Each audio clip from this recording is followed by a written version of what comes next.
Tig here again. Today's video tackles something major happening in higher education. Universities are abandoning AI detection software. It's true, maybe you're like me, and agree that no university should be using an AI detector. This video presents the actual research, showing exactly why this is happening. Most of this video is based on an article I wrote with 4 undergraduate students that you can check out for yourself by following the link in the description. I've also included some other up-to-date links and references that you might find interesting too. But first, I'm conducting research on AI humanizers in higher education, and I'd love to hear from both students and educators about your experiences and perspectives. If you're a student from anywhere in the world who has used AI humanizers, maybe to help with your writing or avoid AI detection, I want to understand your experiences. What led you to use these tools? What are your thoughts on AI detection systems? Your insights are incredibly valuable, and this is a safe space for you to share your experiences without judgment. Nothing you say to me will ever be linked to you as an individual, and everything will be totally anonymous and confidential. For educators, whether you're a lecturer, professor, or teaching fellow, I'm really interested in hearing your perspectives on these AI tools. How are you navigating this new landscape? What are your experiences with AI detection systems? Your insights will help us better understand the challenges and opportunities these technologies present in education. Participating is straightforward. It's just one online interview via Microsoft Teams, lasting between 30 and 60 minutes. We'll have a conversation about your experiences, thoughts, and ideas about AI tools in education. Everything you share will be kept confidential and anonymized. This isn't about judging anyone's choices. It's about understanding this rapidly evolving educational landscape from all perspectives. Your experiences, whether positive or negative, can help inform how we approach AI tools in education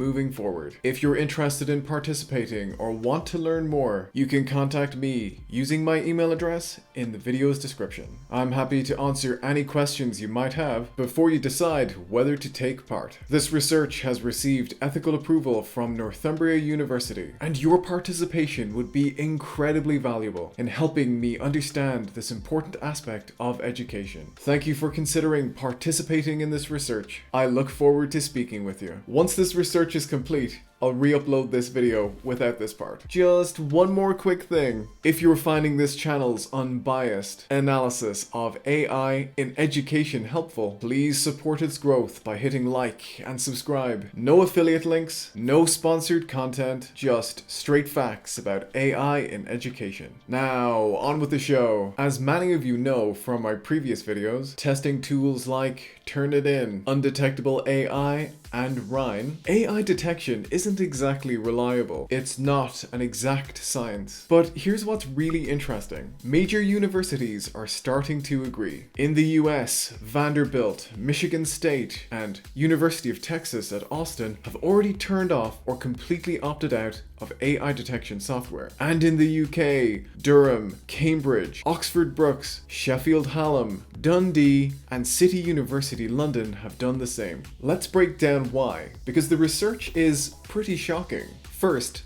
let's talk accuracy. Turnitin, which is used by 98% of UK universities, initially claimed their AI detector had a 1% false positive rate. This is where human written text is flagged as likely AI. They later revised this to 4%. Now, that might not sound like much, but let's put it in perspective. In a large university, this means hundreds of students could be wrongly accused of academic dishonesty. We're talking about people potentially losing scholarships or facing academic penalties for work they wrote themselves. And here's something I find particularly concerning. These tools may be biased against non-native English speakers. Though there is some debate on this, recent research by Lang and colleagues shows that AI detectors often misclassify non-native writing as AI generated. Further, many international students use tools like Grammarly to help with spelling and grammar, which can trigger AI detectors. In my previous videos testing various humanizers, we've seen similar patterns of inconsistent detection.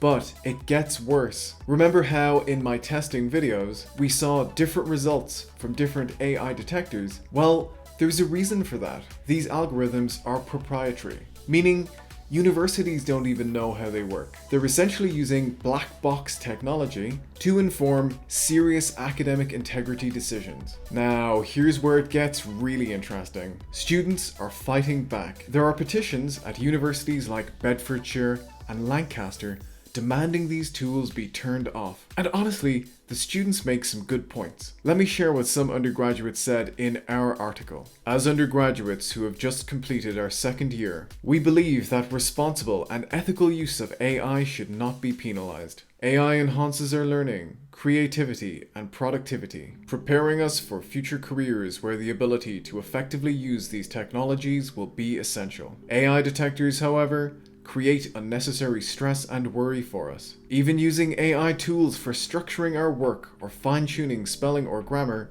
is often a source of anxiety about accusations of cheating, particularly closer to assessment due dates. It seems unfair that only staff can see the AI detector score, while plagiarism scores can be easily checked by us and any issues rectified prior to submission. Why can we not see the AI score and flag text to modify our work and address issues before it is uploaded? Instead of relying on questionable AI detectors, universities should encourage innovative approaches to assessment writing and the ethical use of technology. This matches what I've seen in the comments on my previous videos about AI humanizers. Students are stressed about being falsely accused, even when they're just using basic tools, like grammar checkers, or making some basic improvements to their writing. But here's the biggest issue that universities are finally waking up to. We're creating a massive disconnect between education and the real world. AI tools are now built into everyday workplace software, like